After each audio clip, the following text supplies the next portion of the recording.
Quem anotou tudo aí? Você sabia que a maior dificuldade de uma igreja quando ela começa a crescer é a comunicação? Não é? Hoje nós aprendemos isso, né? As igrejas maiores, elas têm dificuldade na comunicação, então a gente tem que usar todos os recursos. Então a gente sabe que o Vale News, ele alcança 5% de quem está aqui, porque o resto está prestando atenção em outra coisa. Mas nós temos o Instagram, tem lá, você pode olhar, vai sair publicação lá nos grupos da igreja, então fique atento a todas as programações, porque vai ser bênção demais, amém? Graça e paz, igreja linda, maravilhosa. Boa noite, irmãos. Vocês estão com frio? Não é? Se você sentir algo diferente, é o ar-condicionado. Eu pedi para os meninos desligar o ar-condicionado, mas eu acho que eles não obedeceram. Então assim, está um friozinho, mas a gente vai manter o ar-condicionado ligado. Não se preocupe não, é natural, tá? Isso aqui não... Porque no verão aqui é quente, não é? Mas no inverno é muito quente. Vai ter domingo que você vai ter que trazer uma mantinha, um paletó, um sobretudo, para você ficar bem quentinho aqui, amém? Olha que moço bonito, gente. Ele é tatuado, mas ele é crente, viu, gente? Obrigado, Rodrigão. Mas vamos fechar os nossos olhos. Eu quero compartilhar uma palavra com você, mas antes, nós queremos orar pela vida da Dejanira, que é mãe do Nisael, que inclusive está servindo hoje ali embaixo, lá na porta. Quando você passou por ele estava lá te recebendo com a balinha na mão, sorrindo para você. Mas a mãe dele está entubada lá em Pernambuco, está internada.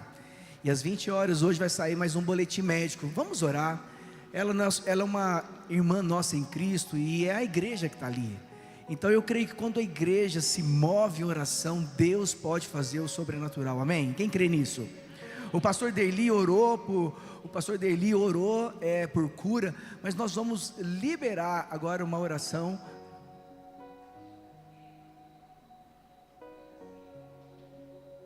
Rodrigues também, Kelly? É mesmo? Amém. Vamos orar também pela mãe da Kelly. Amém. Vamos ficar de pé, mas vamos nos mover em oração. Vamos declarar cura sobre a mãe da Kelly, sobre a mãe do Nisael. Eu creio que a palavra de Deus fala que muito pode a oração de um justo, e nós cremos que Deus pode fazer.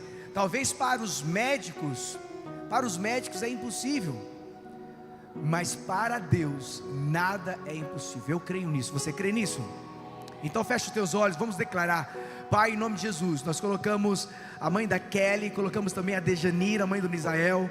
Nós consagramos a vida dessas duas mulheres de Deus, nós colocamos nas tuas mãos. Pai, nós não sabemos qual é o diagnóstico médico, Pai, mas nós sabemos que o Senhor é o médico dos médicos, e por isso nós oramos agora, liberando cura sobre a vida das tuas filhas, em nome de Jesus. Só o Senhor pode curar, e por isso, Pai, nós oramos no seu santo nome, declarando a cura agora sobre as tuas duas filhas. É o que nós declaramos em nome de Jesus. Também oro, Pai, por essa palavra, que essa palavra seja uma palavra rema, que venha trazer entendimento, revelação, mudança de vida, Pai, em nós, que nós possamos sair daqui diferente de quando nós entramos, que o Senhor possa transformar a nossa vida de uma forma poderosa e sobrenatural. Espírito Santo, nós te damos total liberdade neste lugar, é o que nós declaramos em nome de Jesus, amém? Você pode se sentar. O tema da mensagem de hoje que eu quero compartilhar com você é: você precisa se posicionar.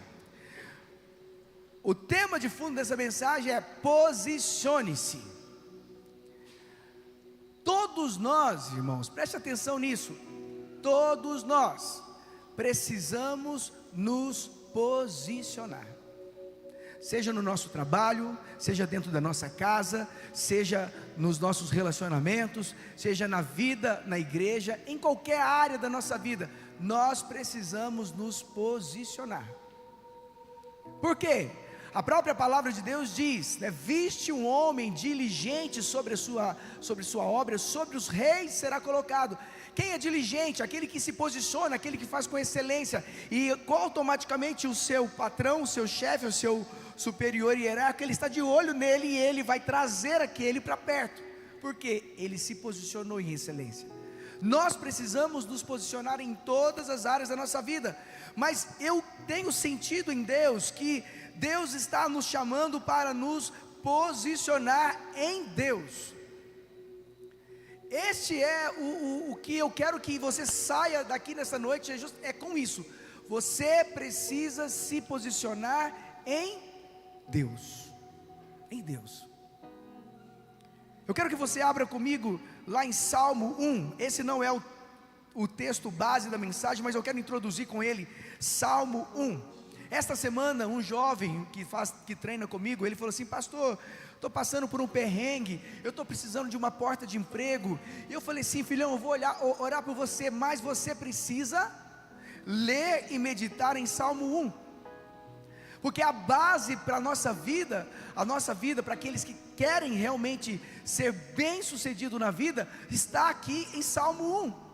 Olha o que diz a palavra de Deus: como é feliz, ou seja, bem-aventurado aquele que não segue o conselho dos ímpios. Quem é esse, pastor? Aqueles que não seguem, você não vai seguir o conselho daqueles que não têm Deus como o centro da sua vida, que não tem Jesus como o caminho, a verdade e a vida. Então você não pode seguir o conselho dessas pessoas. Também diz assim: aquele que não imita a conduta dos pecadores. Irmãos, muitas vezes nós insistimos em conviver, em ter amizades profundas com pessoas que não cultuam o mesmo Deus, com pessoas que vivem no lamaçal do pecado, e você continua andando com elas, continua ainda se envolvendo naquilo que elas envolvem.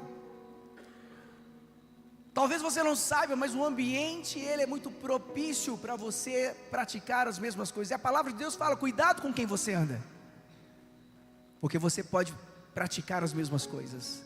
Então, olha, como é feliz aquele que não segue o conselho dos ímpios, não imita a conduta dos pecadores, e nem se assenta na roda dos zombadores, ou dos escarnecedores, que são aqueles que falam mal das pessoas, que profanam o nome de Deus. Se tem alguém, até mesmo dentro da igreja, que costuma falar mal das pessoas, senta com você para falar mal de alguém, irmãos, racha fora. Você tem o poder de exortar essa pessoa. Fala assim: meu irmão, não quero ouvir. Se você quiser compartilhar comigo, beleza, pode compartilhar, mas saiba você que eu vou falar com a pessoa o que você está falando. Porque nós não podemos dar ouvidos. Muitas vezes nós estamos, a questão é tão enraizada dentro das igrejas, que o maior problema de uma igreja, meu irmão, nem é teológico, é relacionamento. As pessoas não se relacionam bem, falam mal umas das outras. Mas como um crente nós não podemos ser assim. A Bíblia está dizendo que esse aqui que não segue o conselho dos ímpios, não imita a conduta dos pecadores, não se assenta na roda dos escarnecedores, ao contrário, a sua satisfação está na lei do Senhor, ou seja, está na palavra de Deus, e nela medita dia e noite. Ou seja, tem a Bíblia como sua única fonte de fé e prática. Nós precisamos tomar muito cuidado, até mesmo dentro da igreja, porque nem todos que frequentam uma igreja são de fato convertidos. Você já parou para pensar nisso? Se você olha para a vida da pessoa, ela não tem uma vida, uma conduta, ela continua ainda incidindo porque quer em muitos pecados, a vida dela, ela não tem um zelo, não tem temor de Deus, são sinais claros de uma pessoa de fato não convertida. Não é porque se carrega uma Bíblia debaixo do braço, que tem um linguajar de crente, que a pessoa é crente. Tem muito católico que é muito mais crente que alguns crentes. A Bíblia fala no finalzinho desse texto: é como árvore plantada à beira de águas correntes, dá fruto no tempo certo e suas folhas não murcham, tudo o que ele faz prospera. Essa pessoa que não segue o conselho dos ímpios, não se detém no caminho dos pecadores, que não se assenta na roda dos escarnecedores, que ao contrário ela medita na lei dia e noite, a Bíblia diz que essas pessoas serão prósperas. Por quê? Porque elas serão parecidas com árvores plantadas junto a ribeiro. É como se eu plantasse uma árvore aqui, e aqui fluísse um rio, e esse rio vai regando aqui as raízes dessa árvore, a folha dela não murcha, ela vai dar fruto no tempo certo, e tudo que ela fizer vai prosperar. É o que está dizendo a palavra de Deus. Amém? Quem crê nisso? Irmãos, aqui está a chave para nós vivermos bem. Mas é claro que antes de nós chegarmos aqui, nós precisamos avançar, nós precisamos passar por um caminho, e é esse caminho que eu quero passar com você hoje. Por isso que o nome da palavra é posicione-se. Então veja que feliz é aquele que não segue, não imita e não se assenta. Aqui é algo que nós precisamos nos posicionar. É uma questão de posicionamento, é uma decisão em Deus, amém? Eu quero que você abra o texto da mensagem de hoje, que está em Romanos capítulo 12. Nós vamos trabalhar apenas esses dois versículos, versículos 1 e 2. Romanos. Essa palavra não é uma palavra de ensino, é uma palavra de encorajamento, porque eu creio, amados, que muitos de nós precisamos nos despertar para isso. Precisamos de fato se posicionar na nossa vida com Deus. Romanos capítulo 12, versículo 1 e 2. Diz assim, vou ler na NVI.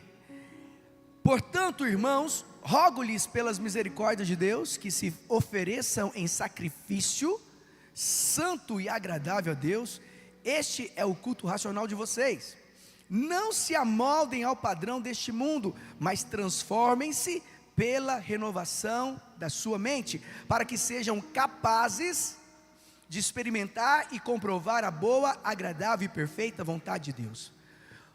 Não sei se você sabe, mas Romanos capítulo 12, versículos 1 e 2, assim como o texto de João 3,16, são os versículos mais pregados pelos pastores. O que mais se prega é isso.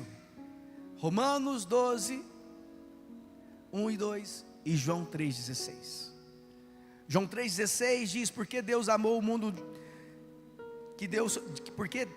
tanto amou o mundo que deu o seu Filho unigênito para que todo aquele que nele crê não pereça, mas tenha vida eterna. Nós pregamos muito isso. Mas o que de fato o apóstolo Paulo está querendo trabalhar com os irmãos ali da igreja em Roma? Do capítulo 1 ao capítulo 11 de Romanos, Paulo fala de muitos assuntos. Ele trabalha a questão do pecado, ele trabalha a questão da graça, ele trabalha a questão da filiação, da predestinação, ele trabalha muitos temas teológicos. Mas no capítulo 12 especificamente, Paulo começa a lidar com uma questão prática, a ética cristã, a vida cristã. Porque, irmãos, eu creio muito nisso, que a doutrina não pode estar separada da prática. Quem crê nisso? A doutrina não pode estar separada da prática. Se eu de fato conheço as Escrituras, estudo as Escrituras, eu preciso colocá-la em prática. O próprio apóstolo Tiago, em Tiago 1:22, ele diz: sede praticantes da palavra e não simplesmente ouvintes, iludindo a vós mesmos. A pior coisa que tem é um crente, ele se dizer crente, mas ele não vive aquilo que ele fala, não tem congruência com aquilo que ele fala, não tem parâmetros, ele fala de algo, mas ele não vive. Por isso que nós precisamos nos posicionar, não podemos ser crentes meia boca. Posicione-se, irmãos, posicione-se. Não existe meia verdade. Cristo é o caminho, a verdade e a vida. Cristo é o nosso norte, é nele, na direção dele que nós devemos caminhar. Não pode ser outra coisa. Jesus também, no final do Sermão do Monte, capítulo 7 de Mateus, versículos 24 a 27, ele fala: Aquele, pois, que ouve estas minhas palavras e as pratica, será comparado a um homem prudente. Porque o homem prudente, ele vai construir a sua casa sobre a rocha. Mas ele diz: aquele que ouve as minhas palavras e não as pratica, será comparado a um homem imprudente. Que homem prudente? Aquele que constrói sua casa sobre a areia. Você decide, você toma a decisão, se posiciona em você construir a sua casa, a sua vida. Isso fala de vida também. Construir a sua vida sobre a rocha, o fundamento que é Cristo, ou sobre a areia, sobre os fundamentos do mundo. E aí você verá, por quê? Porque se você construir a sua casa sobre a areia, você não tem sustentação, não tem fundamento. As tempestades, elas vão vir para todos nós chamamos isso de graça comum.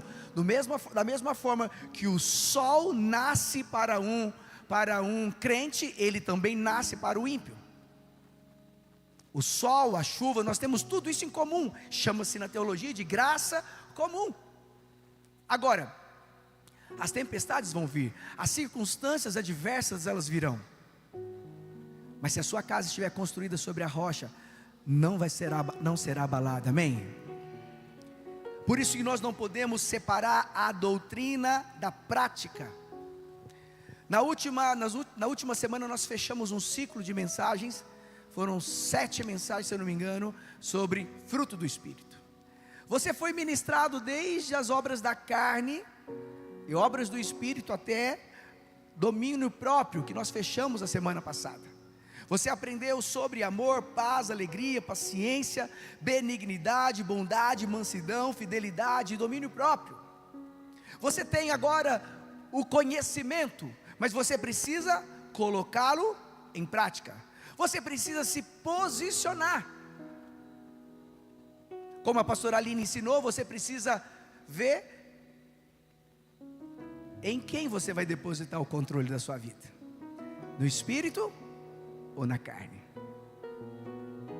Isso precisa ser uma realidade. A nossa luta é diária. A Bíblia fala que nossa luta não é contra a carne e sangue, mas é contra os inimigos das trevas. Nós precisamos lutar, amém? Está fazendo sentido para você? Amados, isso é muito sério. É por isso que nós precisamos nos posicionar. Em Romanos 12, Paulo está querendo nos lembrar que se realmente possuímos Jesus como Salvador, preste atenção nisso. Se realmente eu e você possuímos Jesus como nosso único e suficiente Salvador, nós também precisamos tê-lo como nosso Senhor. Mas o que é isso, pastor? É você entregar a sua vida nas mãos dele. É confiar, é fé. Irmãos, eu olho para a vida do Nisael, está ali, servindo. Você passou por ele lá. Irmãos, quer maior atitude de fé do que a dele? A mãe dele está entubada. É fé. Deus vai fazer. Eu fui lá abraçá-lo, falei assim: filhão, Deus está no controle. Deus vai fazer. É você entregar o controle. Muitas vezes nós queremos ter o controle da nossa vida, mas nós precisamos entregar o controle nas mãos do Senhor, amém? Lá em Romanos 1, o Senhor diz assim, Romanos 12, versículo 1: portanto, irmãos, rogo-lhes pelas misericórdias de Deus, que se ofereçam em sacrifício santo e agradável a Deus, este é o culto racional de vocês. Paulo está nos encorajando os irmãos da igreja lá, a oferecer os seus corpos como sacrifício vivo. Isso parece ser antagônico, parece ser, como assim? O sacrifício geralmente não é morto? O sacrifício não precisa ser morto? Mas Paulo está dizendo, você precisa oferecer o seu corpo como sacrifício vivo. Corpo aqui representa a inteireza, representa, como está lá em 1 Tessalonicenses capítulo 5, 23, que diz assim: que o próprio Deus da paz vos santifique integralmente, que todo o vosso espírito, alma e corpo sejam mantidos irrepreensíveis na vinda do nosso Senhor Jesus Cristo. Alguns teólogos vão dizer que nós somos homens dicotômicos, ou seja, corpo e alma e espírito se confundem. Mas existem alguns que entendem que nós somos tricotômicos, alma, espírito, alma e corpo. Eu creio que nós somos tricotômicos. Aqui fala muito claro isso, que o próprio Deus da paz, Ele vai nos santificar integralmente. E aqui fala que todo o vosso espírito, alma e corpo sejam mantidos irrepreensíveis na vinda do Senhor Jesus Cristo. E é esse corpo, é esse espírito, essa alma que nós precisamos sacrificar ao Senhor diariamente. No Velho Testamento, quando eles iam sacrificar um animal ali no templo, o animal precisava ser um animal precisava ser perfeito, imaculado. Esse era o padrão para Deus aceitar, para ser agradável a Deus, a ser aceito e ser agradável. Mas Jesus, o Cordeiro Pascal, Jesus, aquele que foi imolado, aquele que foi sacrificado naquela cruz por mim, por você, Ele é o verdadeiro Cordeiro, Ele é o verdadeiro sacrifício, o sacrifício perfeito. Não há mais sacrifícios nos templos, mas há uma necessidade de que nós nos sacrifiquemos diariamente. Como assim, pastor? Sócrates diz uma coisa muito interessante, ele dizia, né? Mas os escritos dele ainda diz que uma vida santa consiste em morrer diariamente. Uma vida santa consiste em morrer diariamente. Isso fala de santidade. Essa é a ideia que nós precisamos ter convicção no nosso coração. Nós precisamos morrer diariamente para as nossas vontades, diariamente para as obras da carne, que estão gritando dentro de você, estão gritando dentro de mim. Amém? Elas estão gritando em nós, irmãos. Mas nós precisamos morrer diariamente. Esse sacrifício vivo precisa ser algo diário na nossa vida. A santidade é exigida de todos nós, mas aqueles que estão no serviço, estão servindo no templo, desde a porta até o altar, eles precisam andar em santidade. Ah, pastor, por que tantos escândalos nós temos de pessoas que mesmo servindo no altar, estão vivendo em pecado, estão corrompidos pela carne? Meu irmão, é porque eles não entenderam nada. Eles ainda não têm dimensão do que é temer a Deus. Infelizmente, muitos zombam de Deus. E a Bíblia é muito clara nesse sentido, diz lá em Gálatas 6, capítulo 6, versículo 7, que de Deus não se zomba. Aquele que semeia na carne, ele colhe destruição, mas aquele que semeia no Espírito, colhe vida. Nós precisamos ter isso como uma verdade, e Paulo está exortando aqueles irmãos ali, olha, está falando assim, vocês precisam se apresentar como um sacrifício vivo. Ele está nos convocando a se posicionar. Tanto que ele fala que o nosso culto precisa ser racional. Desde o momento que você entra, você senta aqui nessa cadeira, você precisa saber o que está sendo ministrado, o que está sendo dito e como colocar em prática. Nós podemos viver em êxtase aqui, ter momentos de adoração profundo, mas isso não traz transformação na nossa vida. As pessoas lá na igreja de Corinto, e a cidade era uma cidade portuária muito famosa na época, e eles cultuavam outros deuses. Eles tinham essa prática de cultuar os deuses em êxtase. E esses irmãos converteram e foram para dentro da igreja. E Paulo condena isso. Porque nós precisamos, amados, saber o que está sendo dito. E como nós vamos colocar a palavra em prática? Eu tenho dito e sempre falo que não é a emoção que você sente aqui no domingo, mas são as decisões que você toma na segunda-feira. Porque se eu ministrei algo que pode transformar a sua vida e você não coloca em prática, tudo o que eu disse foi palavras jogadas ao vento. Você decide colocar ou não em prática. Faz sentido isso para você? Isso que nós precisamos ter convicção disso. Amém? E Paulo está dizendo, nós precisamos se apresentar como um sacrifício vivo. Quem aqui se apresenta como um sacrifício diariamente? Credo, misericórdia. Fala amém aí, irmãos, pelo menos só para disfarçar. Fala assim, amém. Ainda que sussurrando, né? Ainda que sussurrando, mas tem que falar um amém aí, pelo amor de Deus. Se não for, a gente tem que mudar isso. É diariamente nós lutamos para se apresentar como um sacrifício vivo. Mas Paulo continua no versículo 2, Romanos 12, versículo 2, diz assim: não se amoldem, ou seja, não se conformem ao padrão deste mundo, mas transformem-se pela renovação da sua mente, para que sejam capazes de experimentar e comprovar a boa, agradável e perfeita vontade de Deus. A expressão amoldar indica modelagem, ou seja, tomar a mesma forma, ser igual. Não estou dizendo que é algo externo ou visual. Não é você tomar a mesma forma de alguém que se veste de forma irreverente, que pinta o cabelo de forma, que tem tatuagem, que faz as... Não é isso. Não é externo, é interno. É de dentro para fora. E não é errado você modelar alguém.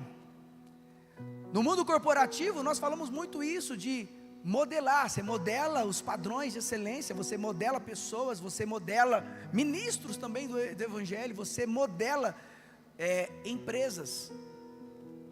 A modelagem é algo saudável, mas o ruim, ou talvez o grande problema, é que muitas vezes nós estamos modelando pessoas e atitudes erradas. Nós estamos seguindo o padrão de outras pessoas que não têm nenhum compromisso com Deus, que não têm vida de santidade, homens adúlteros, mulheres adúlteras, imorais, mentirosos, corruptos, e a gente toma aquilo como um padrão de sucesso. Meu irmão, não dá. O apóstolo Paulo está dizendo, olha, não se amoldem a este mundo, ou seja, a este sistema. Aqui quando fala mundo, é um sistema,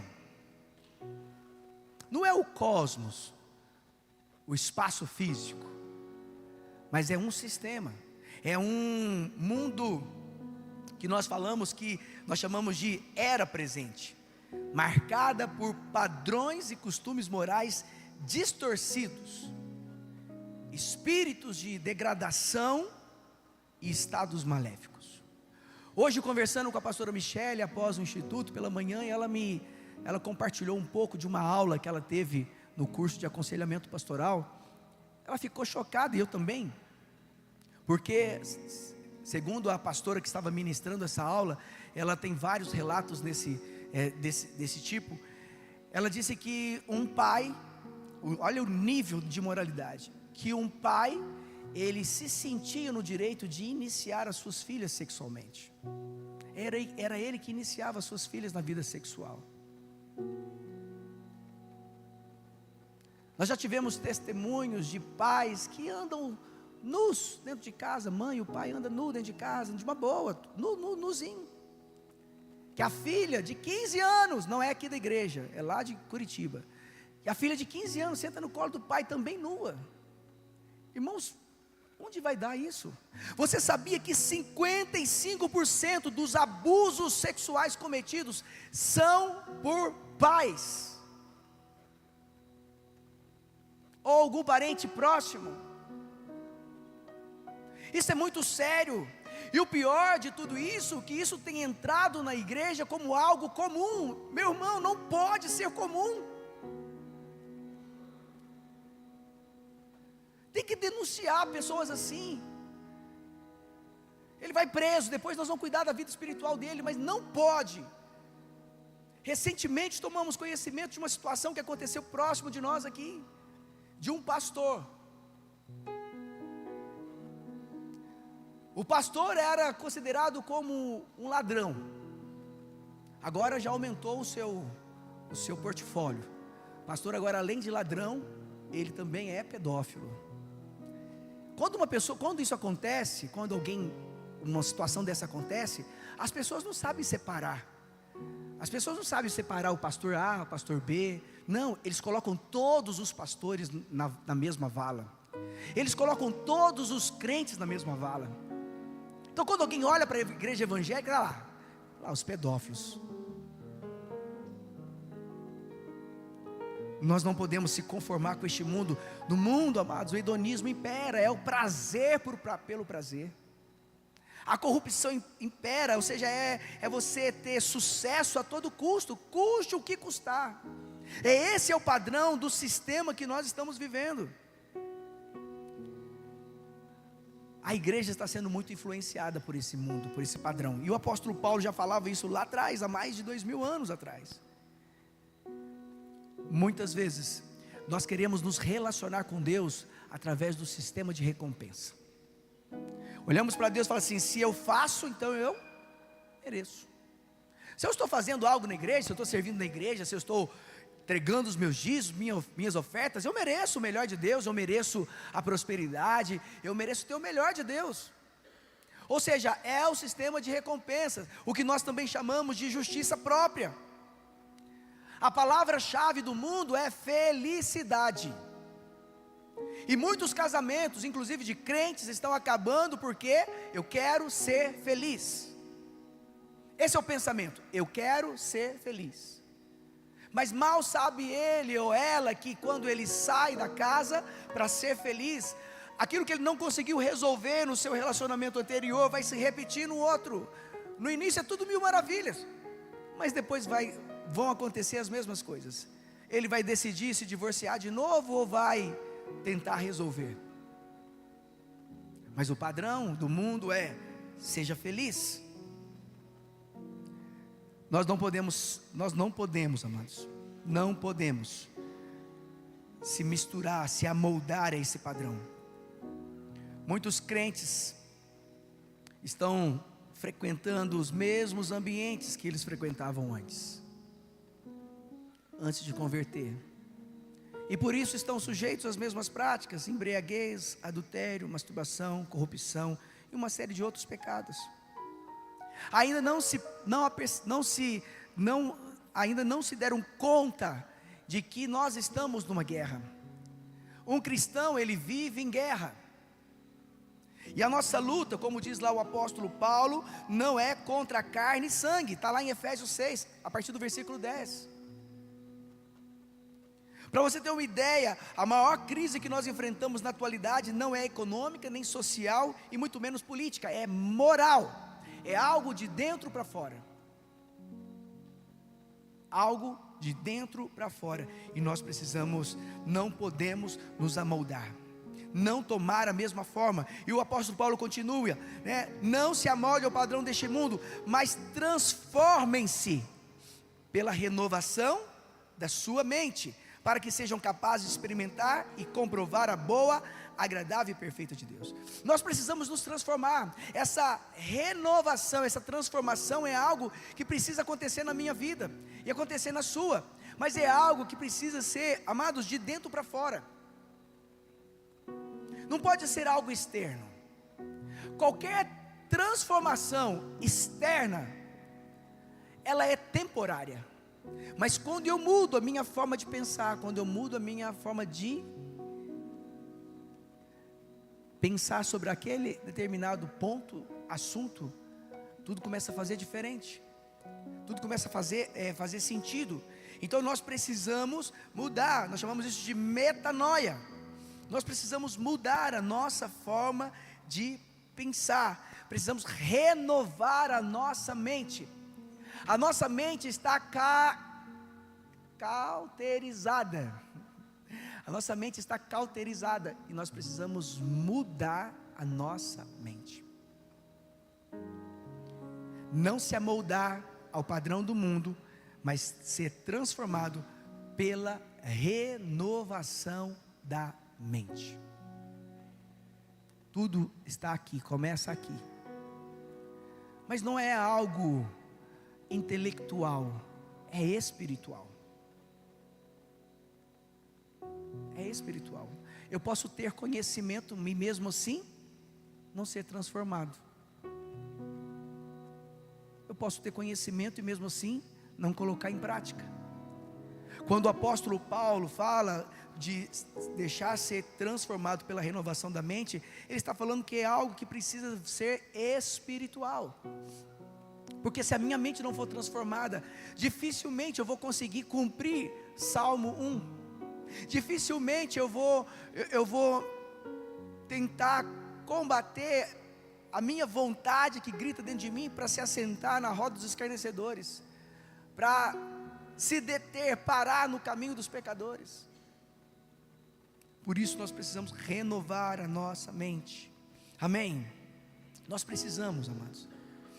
A mente renovada pela novidade do Espírito e do íntimo, o impulso transformador para transfigurar a totalidade da vida. Isso tem que mudar do nosso íntimo para mudar completamente a nossa forma de agir. Quando nós mudamos a nossa forma de pensar, nós também mudamos a nossa forma de agir. Nós precisamos submeter a nossa alma a essa renovação de mente. Para quê? Eu já quero chamar o Ministério de Louvor aqui. Para quê? Para que vocês sejam capazes de experimentar e comprovar a boa, agradável e perfeita vontade de Deus. Quando eu renovo a minha mente, quando eu mudo a minha forma de pensar, eu vou ser capaz de experimentar e comprovar a boa, a agradável e a perfeita vontade de Deus. Uma transformação pela renovação da mente, da nossa forma de pensar, vai permitir que experimentemos a boa, agradável e perfeita vontade de Deus.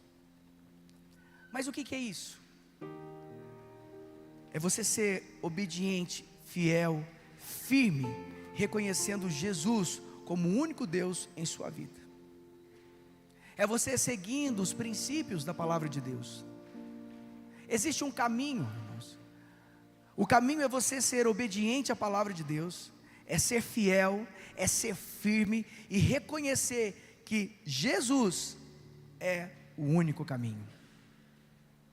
Não existe, não é uma receita de bolo, mas é algo que nós precisamos entender.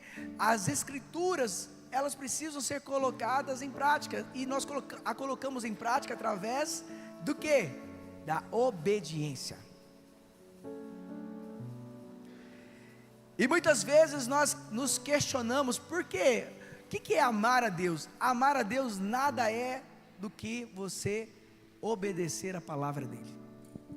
Amar a Deus é obedecer a palavra dEle, porque aquele que diz que ama a Deus, mas não obedece os seus mandamentos, ele não ama. Assim também, amar a Deus é você amar o seu próximo. Muitas vezes nós dizemos que amamos a Deus, mas não amamos o nosso vizinho, o nosso colega de igreja, nós não amamos as pessoas que estão ao nosso redor. Nós precisamos compreender isso. A perfeita vontade de Deus, amados, é livre de defeitos, é completa, é consistente e é santa. Agradável a Deus é aquilo que certamente vai ser da aprovação dEle. Mas o que nós podemos aprender com tudo isso? É que nós vivemos no mundo sem ser do mundo. Eu queria que você declarasse isso. Eu vivo no mundo. Mais forte, eu vivo no mundo, mas eu não sou do mundo. Isso precisa ser claro para você. Nós estamos no mesmo ambiente, mas nós não pertencemos a esse ambiente. A Escritura diz que a nossa pátria não é aqui. Nós estamos aqui de passagem. A sua eternidade, preste atenção, a sua eternidade vai depender exclusivamente do seu posicionamento. Porque pregar, todos que estão às vezes numa igreja escutam uma pregação, mas se não se posicionar, se não der o primeiro passo, ele vai continuar estacionado. Muitas vezes a gente vai para a igreja, a gente frequenta uma igreja por muito tempo, mas o pastor faz um apelo, e talvez aí eu faço essa meia culpa nossa, que a gente muitas vezes não explica. Mas quando se faz um apelo para aceitar Jesus, o que é isso? A palavra de Deus diz que nós precisamos crer que Jesus é Filho de Deus, e além disso, nós precisamos confessar com os nossos lábios que Ele é o nosso único e suficiente Salvador. Quando nós confessamos, quando nós oramos, entregamos a nossa vida para Jesus, nós estamos falando assim: Senhor, passa a habitar em mim, faça algo novo em mim, muda a minha vida, muda a minha história.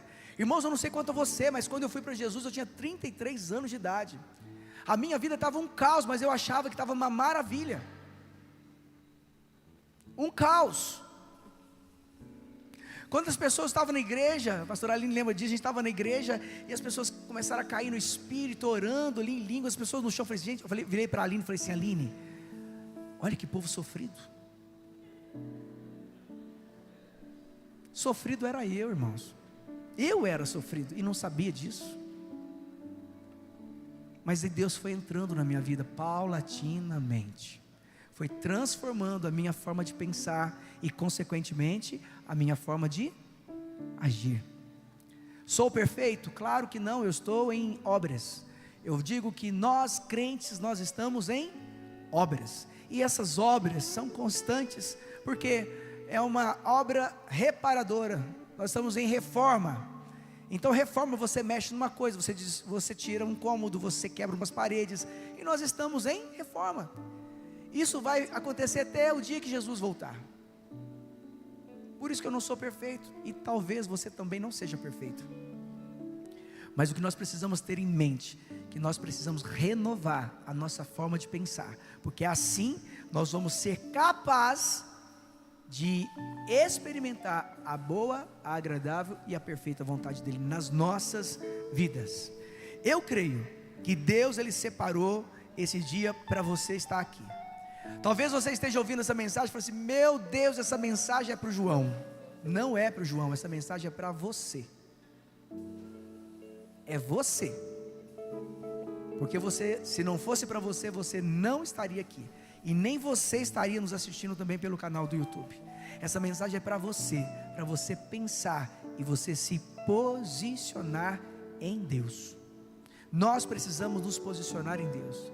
Como que nós nos posicionamos em Deus, pastor? Sendo sal da terra e luz do mundo.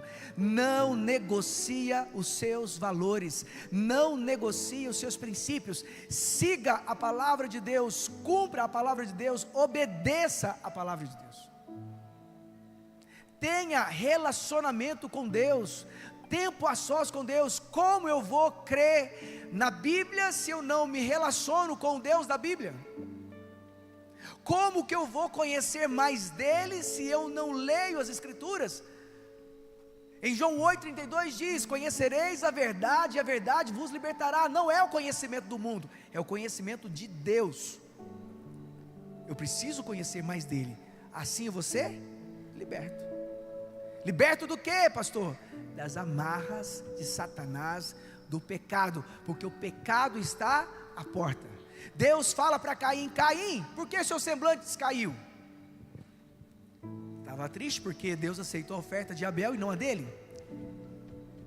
Deus fala para Caim: olha, cuidado, o pecado está à porta, cabe a você dominar. Cabe a cada um de nós, irmãos. Eu cheguei a essa conclusão na minha vida. Uma pessoa que rescinde, que tem reincidência no pecado, a questão não é espiritual, é caráter. É o caráter deformado, que só pode ser transformado por Jesus. Amém? Vamos ficar de pé.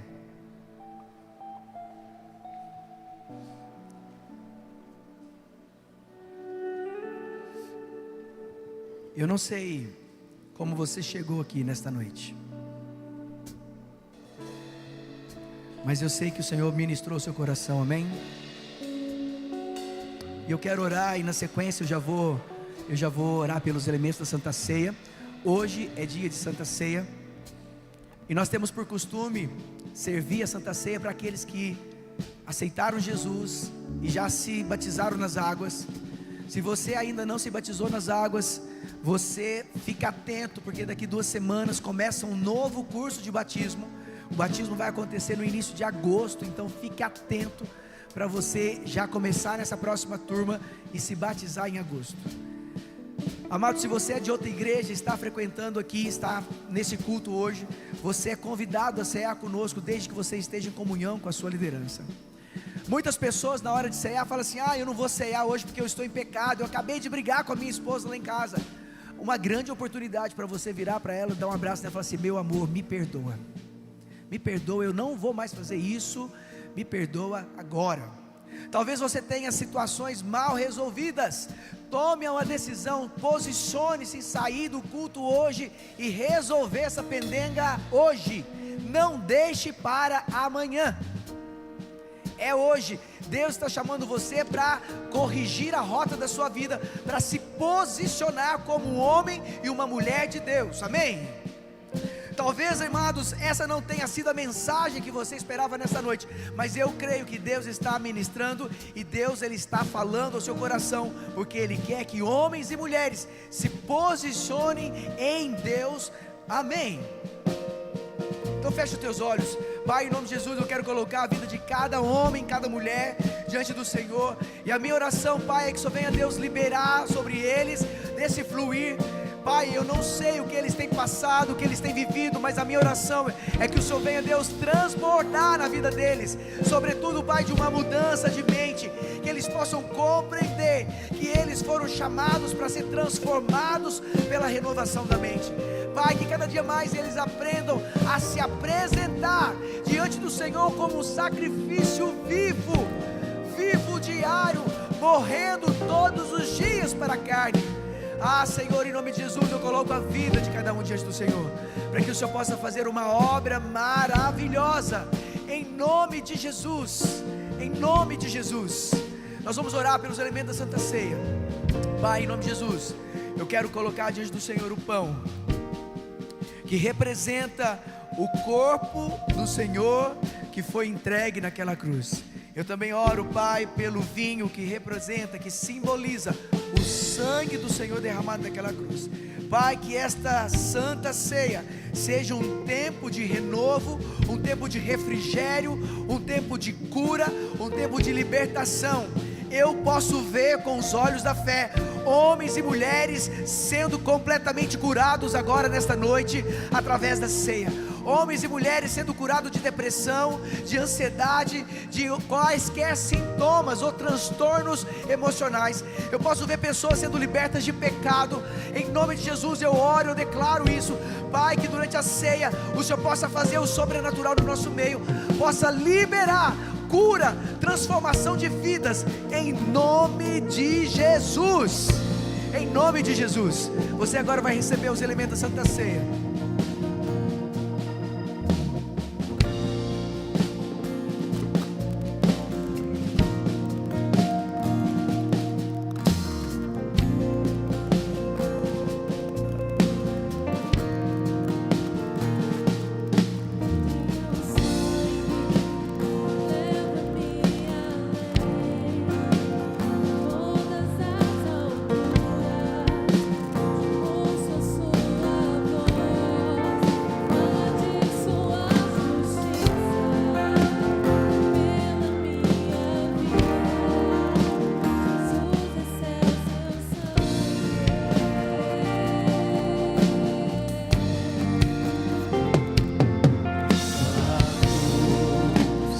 Mostra tua graça, do amor do Pai, para nós um caminho para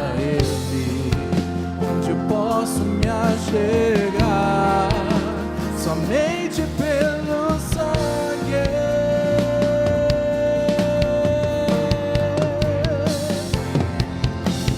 que nos lava dos pecados e nos traz restauração. Nada além do sangue, nada além do sangue de Jesus,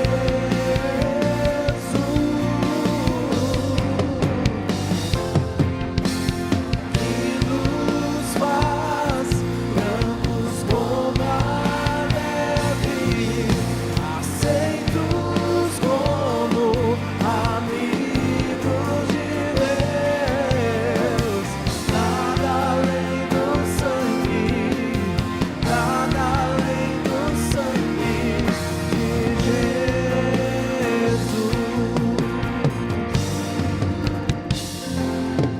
Tua cruz mostra tua graça, do amor do Pai, que prepara para nós um caminho para Ele, onde eu posso me achegar, somente pelo sangue.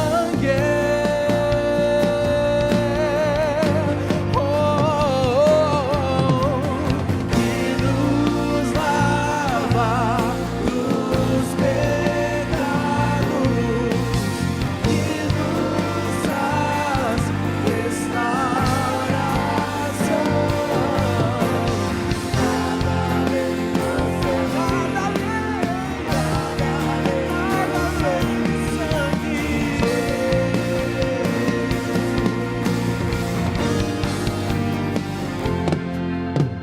Aleluia. Alguém ficou sem os elementos da Santa Ceia? Levante uma da sua mão onde você estiver.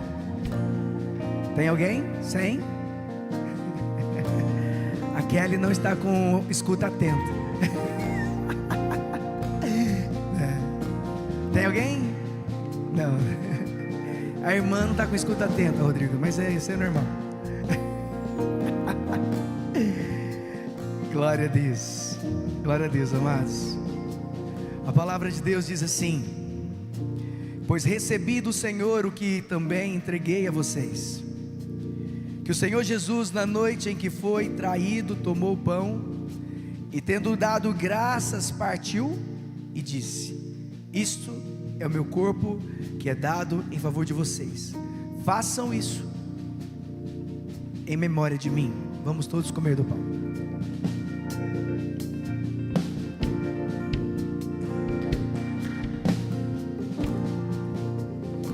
Da mesma forma, depois da ceia, ele tomou o cálice e disse: este cálice é a nova aliança no meu sangue. Façam isto sempre que o beberem em memória de mim, porque sempre que comerem deste pão e beberem deste cálice, vocês anunciam a morte do Senhor até que ele venha. Levante esse cálice. Diga assim: Senhor Jesus, eu quero ser transformado pela renovação da minha mente, para que eu possa experimentar a boa, agradável e perfeita vontade do Senhor. Que isso se cumpra na minha vida, em nome de Jesus. Agora você vai olhar lá no céu, vai dizer assim, levantar o seu cálice, vai dizer assim: Senhor Jesus, eu tenho uma aliança com o Senhor. Vamos todos beber do cálice. Aleluia! Dê um brado de vitória a Ele. Glória a Deus. Feche os teus olhos. Vamos aplaudir o Senhor, você que pode. Aleluia. Aleluia. Dê um glória a Deus aí, irmão. É para celebrar. Oh, Jesus maravilhoso, Maranata, hora vem, Senhor Jesus. Libera cura, liberta o seu povo, derrama do teu Espírito, derrama do teu Espírito sobre a tua igreja. Vem, Espírito Santo, e enche esse lugar. Oh, nós queremos experimentar a glória do Senhor neste lugar. Ei, declare isso.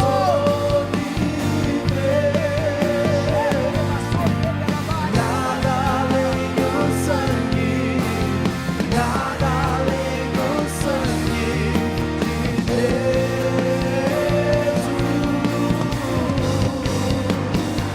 Sou livre. Declare isso, igreja, forte, forte, forte.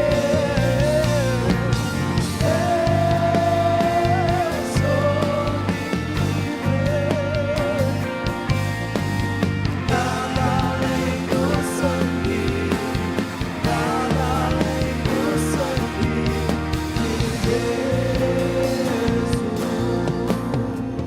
Deus. Só a igreja, vamos cantar mais uma vez esse refrão.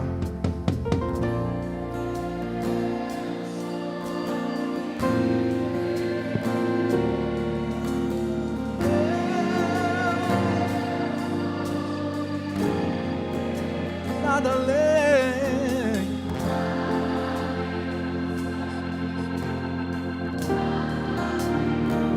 Mais forte, mais forte. Emprega o seu último respiro, mais forte.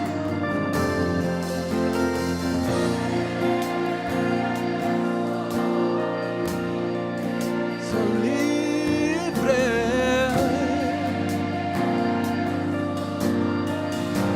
Nada além.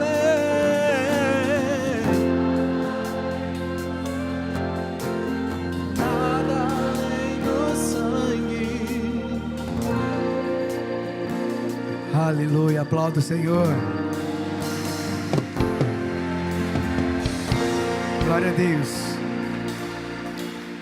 Ainda com seus olhos fechados, eu queria dar oportunidade para aquelas pessoas que estão aqui nos visitando, ou aqueles que já estão caminhando conosco, mas ainda não tomaram a decisão de entregar a sua vida para Jesus. É uma decisão, mas é um posicionamento. Você decide, você se posiciona. E a melhor decisão que nós podemos fazer, tomar na nossa vida, é entregar a nossa vida para Jesus. Aconteceu quando eu tinha 33 anos de idade. Eu não sei quanto tempo você tem caminhado, mas eu creio que hoje é a noite de você entregar a sua vida para Jesus. Então, feche os teus olhos, nós vamos fazer uma oração. E você vai repetir comigo.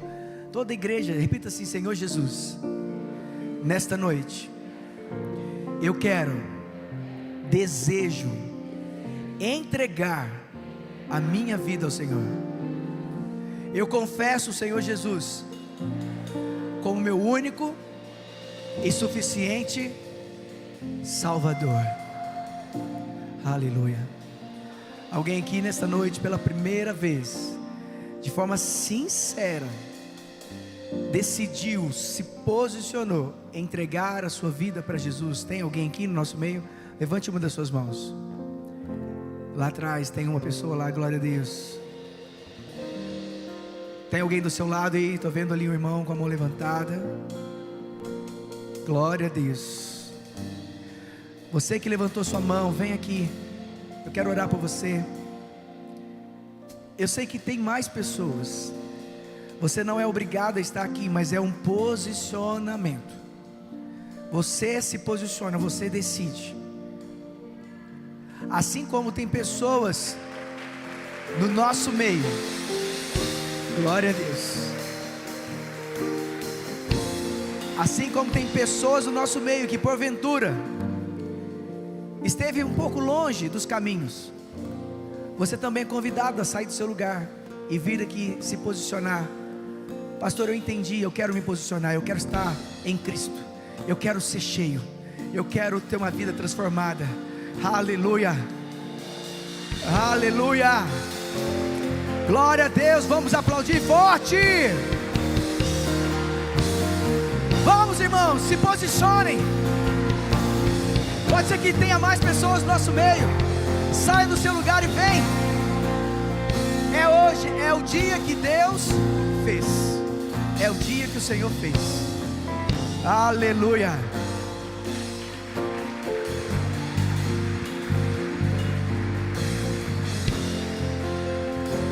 Glória a Deus. Olha para mim. A melhor decisão que nós podemos tomar na nossa vida é quando nós submetemos a nossa vida ao Senhor. Nós queremos o Jesus Salvador, mas nós não queremos o Jesus Senhor. E Jesus Senhor é aquele que governa a nossa vida. E a Bíblia fala que quando nós aceitamos Jesus, Ele passa a habitar no nosso coração. Significa que muitas coisas que nós fazíamos, que às vezes estavam desalinhado com aquilo que Deus tem para nós, Ele vai começar a corrigir a rota. Ele vai começar a mudar. Vai começar a mudar a nossa história. Vai mudar a nossa forma de pensar. Vai fazer com que o Espírito Santo vai nos ajudar a renovar, a ter a mente transformada. E aí nós vamos ser capazes de cumprir o Salmo 1. De não seguir o conselho dos ímpios, não se assentar na roda dos escarnecedores e não se deter no caminho dos pecadores, mas buscar a palavra, se encher da palavra, para sermos uma árvore frutífera. E tudo que nós fizermos dará fruto no tempo certo e nós vamos prosperar. Amém? A palavra de Deus fala que quando nós aceitamos Jesus, nós ganhamos a eternidade.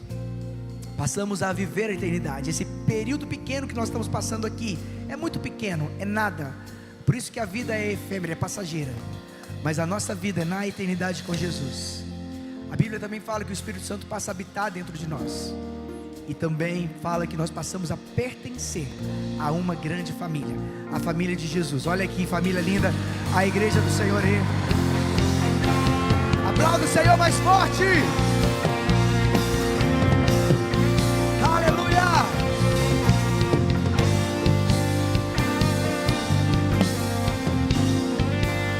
Glória a Deus, glória a Deus, amém. Glória a Deus. Amados, nós vamos encerrar. Eu queria dar 2 recados rapidinho para você. O primeiro, porque eu sei que você vai ser um crente generoso, amém? Quem aqui é um crente generoso? Ninguém fala amém, né, irmãos? Quem é um crente generoso aqui? Então você vai olhar para o irmão do teu lado, vai olhar nos olhos dele, vai falar assim: eu vou pagar uma empadinha para você hoje. Eu vou pagar um açaí para você. Lá na nossa cafeteria, na Mova, tem misto quente, tem açaí, tem pão de queijo, tem muita coisa lá. Outra coisa, presta atenção aqui em mim. Presta atenção aqui, amados. Igreja, olha aqui. Nós vamos começar, estamos nos programando para começar uma campanha para nós adquirirmos mais 300 cadeiras. Nós precisamos comprar mais 300 cadeiras. Ganhamos um garrote, né, Gautier? Ganhamos um gado, e eu quero ganhar esse gado. Vou criar ele lá em casa, lá no meu jardim. Ganhamos um garrote, nós temos uma bicicleta para a gente poder fazer alguma ação para levantar recursos para comprar essas cadeiras, porque nós não temos esse recurso em caixa. Então você vai em breve receber algo aí para você se mobilizar junto com a gente, para nós conseguirmos comprar essas cadeiras, amém? Eu creio que vai abençoar 300 novas pessoas aqui dentro. Quem crê nisso? Você crê nisso? Quem está comigo? Glória a Deus. Então eu quero orar. Levante as suas mãos para receber. Pai, que a graça e a paz do nosso Senhor Jesus Cristo, o amor do Pai e a comunhão do Espírito Santo seja liberada sobre a tua igreja, e que nesta semana eles possam desfrutar do teu cuidado e do teu amor, que eles possam experimentar a boa, a agradável e a perfeita vontade do Senhor. É o que eu declaro em nome de Jesus. E no 3 você vai dar um brado de vitória bem forte.